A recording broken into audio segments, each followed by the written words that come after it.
So in this video, we're going to answer what the assert statement is and when and why you should use it in Python. So first and foremost, it's a way of documenting expectations for other programmers. And the basic syntax is assert. You have some sort of logic statement that evaluates a true or false, and then a string that if it is false, this is what's sent back to the programmer or user.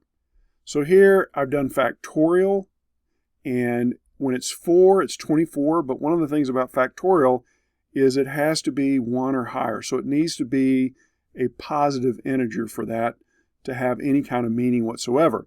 So I put an assert statement that if x is greater than 0, you're good, but if that's false, I'm going to tell the person writing the program or using it can only do factorials for positive integers.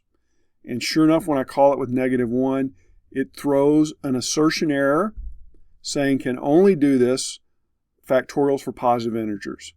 Now, sometimes people worry about all this checking code, which I'm going to tell you, if you go into production and you have users, anything that can be put in wrong will be put in wrong. And if you don't catch it early in the process, it's going to propagate all the way into your database and cause all kinds of problems. But sometimes people worry, won't this slow down my code?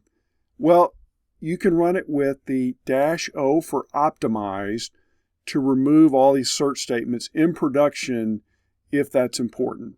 I would argue that it isn't, but some people might feel differently. Hope you learned something.